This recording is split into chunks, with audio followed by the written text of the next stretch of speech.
ဒါလေးကတော့ငါ6အသားချက်လေးဗျာဒါလေးကတော့ငါတစ်တာလေးပါဗျာဒါလေးကတော့ငါခုချက်လေးပါခင်ဗျာငါခုလေးပါဒါလေးကတော့ငမြင်းလေးနဲ့ဂွေးသီးလေးနဲ့ချက်တာပါဒါကတော့ချက်မြင့်ချက်သေးနဲ့အာလူးလေးပါခင်ဗျာဒါလေးကတော့ငဖယ်လုံးချက်လေးပါဒါလေးကတော့ရွှေကောင်းပြောင်ပါခင်ဗျာဒါလေးကတော့ကျွန်တော်တို့ဟိုငချင်းချက်လေးပါဒါလေးကတော့ချက်သားစီပြန်လေးပါခင်ဗျာဒါလေးကတော့ငဖယ်စုပ်ချက်လေးပါခင်ဗျာဒါလေးကတော့ဝက်သားစီပြန်လေးပါခင်ဗျာတောဝက်သားလေးပါဒါလေးကတော့ချက်သားနဲ့အာလူးလေးနဲ့ချက်တာပါဒါလေးကတော့င6တညင်းသီးချက်လေးပါခင်ဗျာဒါကတော့ဝက်သားမြစ်ချင်ပါခင်ဗျာ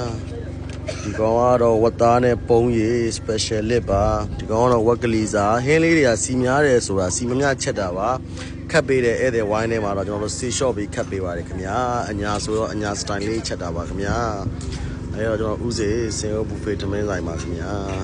ဧည့်သည်တော်များအားလုံးလာရောက်အားပေးလို့ရပါပြီခင်ဗျာဒါလေးကတော့ဥစေရဲ့စေတနာမြတ်တာလေးတွေနဲ့ချက်ထားတဲ့အရန်ဟင်းပါခင်ဗျာဒီလိုအရန်ဟင်းလေးတွေကအများကြီးကိုဆိုင်ရနေကျွန်တော်ဆိုင်ရနေ free ချပေးတာပါခင်ဗျာဘလို့ပဲစားကျွန်တော်ဆိုင်ရအရန်ဟင်း free ချပေးပါတယ်ခင်ဗျာဒါလေးကတော့ဥစေစင်ဘူဖေထမင်းဆိုင်လေးပါတစောင်းတိုင်းပိတ်ရမှာဥစေကိုလာအားပေးသွားတဲ့9ရက်သားသမီးမြန်မာနိုင်ငံရရမှာကျေးဇူးရှင်များအားလုံးကိုကျေးဇူးအများကြီးကိုတင်ပါတယ်ခင်ဗျာ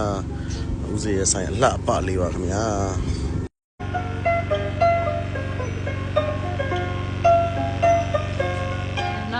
Just a little girl, I asked my mother, what will I be? Will I be pretty? Will I be rich? Here's what she said to me. Que sera,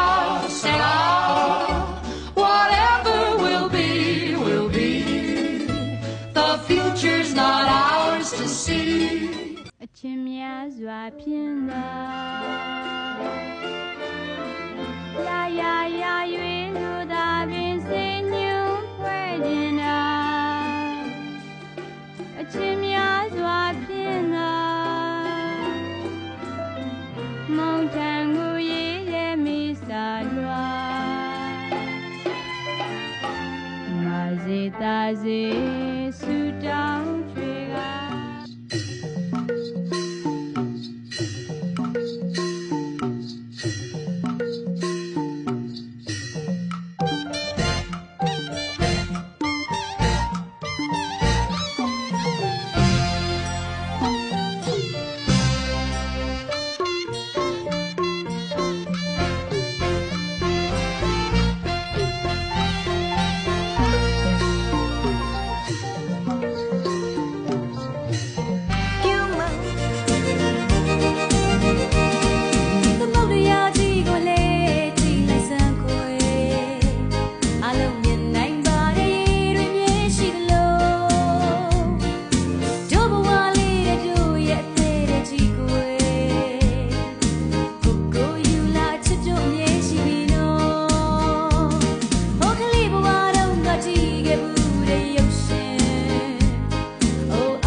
I want the world to be